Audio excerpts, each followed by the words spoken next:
नमस्कार, मैं आचार्य चंपा है। आप सभी लोग का अपने चैनल पे स्वागत करती हूँ।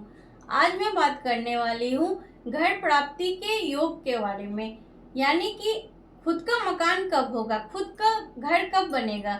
ये आजकल लोग ज़्यादा पूछते हैं क्योंकि सभी की इच्छाएं होती है, सभी के सपने होते हैं कि एक अपना घर हो जहाँ पे वो सुख चैन के साथ अपने परिवार वालों के साथ, अपने परिवार के साथ हंसी खुशी से समय व्यतीत कर सके। तो कुछ लोगों का सपना तो ये पूरा हो जाता है, लेकिन कुछ लोगों के सपने ये इच्छाएं बन के ही रह जाते हैं। तो कुंडली में ऐसे कौन से योग बनते हैं जिसके कारण बहुत सारे लोगों के एक से अधिक घर भी हो जाते हैं, और कुछ लोगों के पास एक भी घर नहीं होता है, कितने भी वो मेहनत कर ले और परिश्रम कर ले। और कुछ लोग ऐसे भी होते हैं जिनको अपनी विरासत में, यानी कि पैतृक संपत्ति इतना ज्यादा होता है उनके पास कि उस चीज का वो सुख भोगते हैं। तो कुंडली में ऐसे कौन से योग बनते हैं? तो इस कुंडली में घर के योग, यानी कि चतुर्थ भाव से हम लोग घर को, गाड़ी को, घर के सुख का, इन सब चीजों को देखते हैं। तो कुंडली में हम लोग चतुर्थ भाव से ही घर का विचार करते हैं। तो इसके जो कारक भाव होते हैं वो चतुर्थ भाव होते हैं।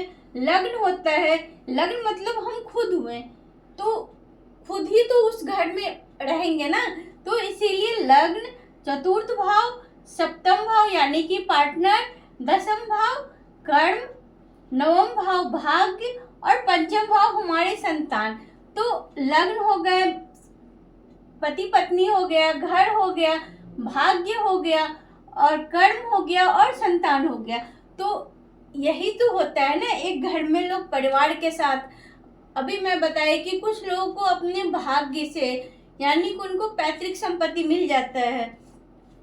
तो जन्म कुंडली में घर प्राप्ति के लग्न, चतुर्थ, पंचम, सप्तम, नवम और दसम भाव होते हैं। एकादश भाव भी होते हैं। और इसके जो कारक ग्रह होते हैं वो मंगल होता है, क्योंकि मंगल ही भूमि, भवन, इन सब चीजों के कारक ग्रह होते हैं। शनि वो लोहे वगैरह इन सब चीजों से बनता है, तो इसके कारक शनि हो गए। तो मंगल, शनि, शुक्र और चंद्रमा, तो ये तो हो गए इनके कारक ग्रह। लेकिन जिस भी कुंडली में शुक्र और चंद्रमा जितना अच्छा रहेगा, वैसे लोगों का घर उतना बढ़िया होता है। इस बात को ध्यान में रखिएगा। शुक्र और चंद्रमा अगर किसी की कुंडली में लग्न में हो जाए, चतुर्थ में हो जाए, सप्तम, पंचम या फिर दसम में हो जाए, तो कह सकते हैं कि ऐसे लोग बना बनाया घर खरीदते हैं, यानी कि जो फ्लैट वगैरह होता है या विला हो गया, तो इस तरह के घर ऐसे लोग खरीदते हैं। कुंडली में यदि चतुर्थ भाव का संबंध एकादश भाव से हो जाए, यानी कि चतुर्थ भाव के स्वामी एकादश में हो जाए और एकादश भाव के स्वामी चतुर्थ भाव में हो जाए, तो यह भी एक से अधिक घर प्राप्ति के योग बन जाते हैं कुंडली में। ऐसे लोगों का एक से अधिक घर होता है। आप लोग भी सुने होंगे कि कई सारे लोगों के एक से अधिक घर होते हैं। तो वो लोग यही होते हैं जिनका चतुर्थ भाव के स्वामी का एकादश भाव के साथ में संबंध होता है, यानी कि दृष्टि संबंध हो, युति संबंध हो या राशि परिवर्तन हो, किसी भी तरह से। यदि चतुर्थ भाव का ही स्वामी और शुक्र बैठ जाए, चतुर्थ भाव में ही चतुर्थेश और सुख की युक्ति हो जाए, तो ऐसे लोगों का घर बहुत बड़ा होता है, यानी विला टाइप हो गया, बंगला हो गया, बहुत ही बड़ा घर, आलीशान बंगला जिसको आप बोल सकते हैं। तो चतुर्थेश और शुक्र की युति वाले लोग जो है कि ऐसे घरों में रहते हैं, यानी कि वो लोग बहुत बड़े घर में रहते हैं। जब भी शुक्र का और चतुर्थ भाव के स्वामी का कहीं भी समसप्तक योग बन जाए, यानी कि चतुर्थ भाव में शुक्र हो जाए और इसके स्वामी जो भी हो, मंगल हो, तो ये इनसे सातवें भाव में हो जाए, यानी कि यहाँ पे बैठ जाए दसम भाव में, तो समसप्तक हो जाए, तो भी यह योग होता है जन्म कुंडली में घर के लिए, घर प्राप्ति के लिए। तो ये जब भी हम लोग कुंडली में घर का विचार करेंगे तो सबसे पहले चतुर्थ भाव को ही हम लोग देखेंगे कि जन्म कुंडली में चतुर्थ भाव कितनी अच्छी पोजीशन में है, उसके स्वामी कहाँ बैठे हुए, उस पे कोई पाप ग्रहों की दृष्टि तो नहीं है, कोई युति संबंध तो नहीं बन रहे हैं। तो ऐसे लोगों का जिनका चतुर्थ भाव पीड़ित नहीं होता है, कमजोर नहीं होता है, उन लोगों को शीघ्र अपने घर की प्राप्ति हो जाती है। और कुछ लोगों को बहुत संघर्ष करने के बाद देर से भी प्राप्त होता है, कुछ लोगों को नहीं भी प्राप्त होता है। तो सबसे पहले हम लोग चतुर्थ भाव का ही विचार करेंगे, उसके बाद ग्रहों का विचार करेंगे। मंगल की स्थिति क्या है, शुक्र की स्थिति क्या है, शनि की स्थिति क्या है और चंद्रमा की स्थिति क्या है, इन सब ग्रहों को हम लोग देखेंगे।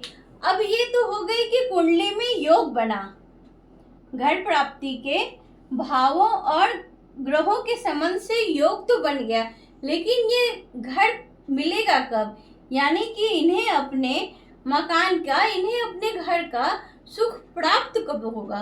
तो इसके लिए हम लोग अंतर्दशा और दशा पे जाएंगे। तो जब भी चतुर्थ भाव के स्वामी की महादशा या अंतर्दशा होगा तो बोल सकते हैं कि इनको घर प्राप्ति के योग हुए हैं।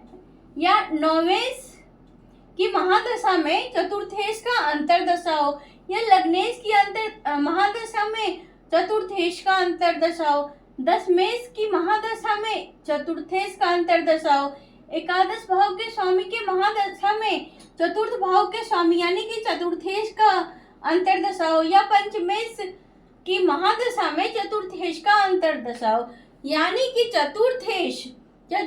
चतुर्थ भाव के स्वामी कहीं न कहीं से इनके साथ संबंध बनाने चाहिए दशा और अंतर्दशा में ही, तो ही घर प्राप्ति के योग बनते हैं जन्म कुंडली में।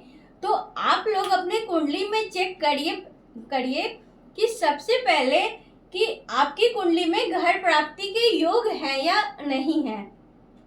यदि योग बन रहे हैं तो वो दशा कौन सी होगी, क्योंकि कोई भी घटना अपनी अंतर्दशा में ही होता है। तो अपनी जन्म कुंडली में अंतर्दशा को चेक करिए। जब भी उस चतुर्थ भाव से उसका संबंध बनेगा या गोचर में संबंध बनेगा तो कह सकते हैं कि घर प्राप्ति के, मकान प्राप्ति के योग बनते हैं। और इसमें शुक्र और चंद्रमा जितनी अच्छी पोजीशन में होगा तो वैसे लोगों को उतना अच्छा घर मिलेगा, क्योंकि घर बहुत सारे लोगों को मिलता है, ऐसी बात नहीं है, सभी लोग मेहनत करते हैं और मिलता भी है। तो कुछ लोगों के घर छोटे होते हैं और कुछ लोगों के घर बड़े होते हैं, आलीशान होते हैं। तो इसमें चंद्रमा और शुक्र मेन रूप से इन्वॉल्व होता है। तो आप अपनी जन्म कुंडली में चेक करिए और देखिए कि ये योग कब बन रहे हैं और ये घटना कब होने वाली है, आपको अपने घर का सुख कब प्राप्त हो रहा है। तो मिलते हैं अगले वीडियो में, तब तक के लिए हर हर महादेव।